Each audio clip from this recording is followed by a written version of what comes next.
আসসালামু আলাইকুম, welcome back to my YouTube channel. আশা করি সবাই ভালো আছেন। আজকে একটি রেসিপি শেয়ার করব আপনাদের সাথে।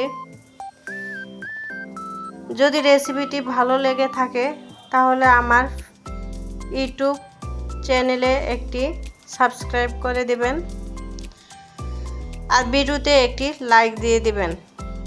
আজকে আমার রেসিপিটি হলো লইট্টা মাছের ভুনা। এখন এই মাছগুলো আমি কেটে লবণ দিয়ে ভালো করে ধুয়ে নিয়েছি। এর মধ্যে দিয়ে দিব লবণ 1 চা চামচ, মরিচের গুঁড়া 1 চা চামচ, হলুদের গুঁড়ো 1 চা চামচ দিয়ে মাছগুলো আমি ভালো করে মিশিয়ে নিব।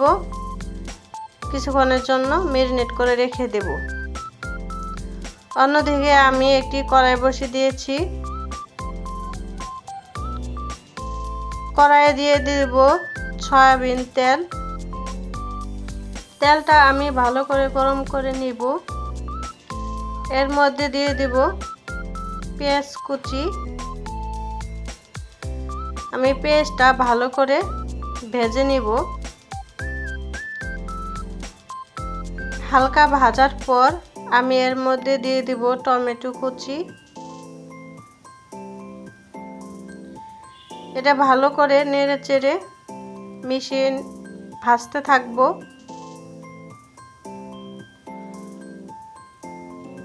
দিয়ে দেব রসুন বাটা, আদা বাটা।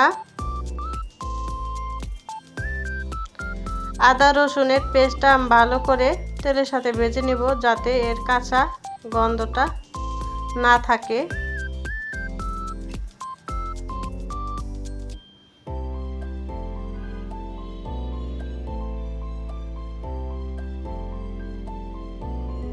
দিয়ে দিব মশলা কষানোর জন্য সামান্য পানি,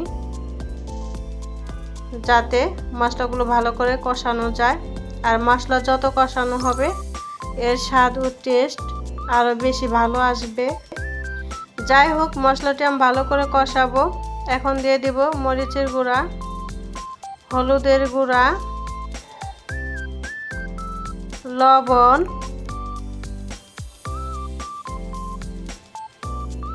জিরার গুঁড়া, ধনিয়ার গুঁড়া। সব মশলাগুলো দিয়ে ভালো করে মশলাগুলো কষিয়ে নিব যতক্ষণ পর্যন্ত মশলার উপর তেল উঠে না আসে, ততক্ষণ পর্যন্ত মশলাগুলো কষিয়ে নিতে হবে।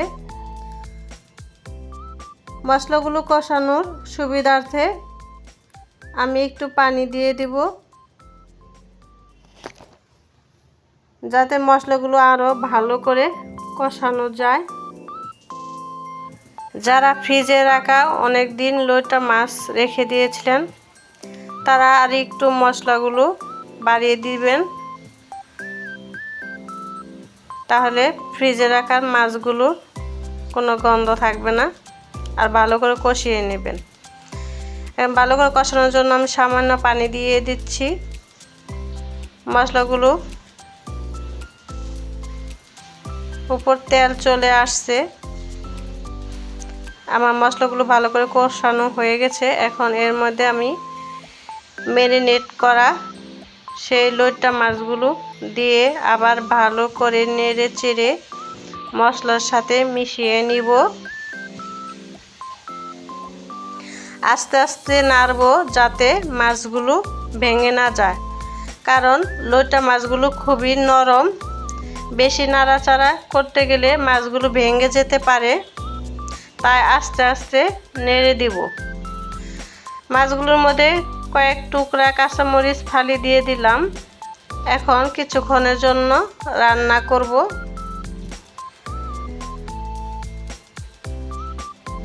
আবারও আমি মাছগুলো একটু হালকাভাবে নেড়ে চেড়ে দিচ্ছি। দিয়ে আমি আর একটু পানি দিয়ে দিলাম।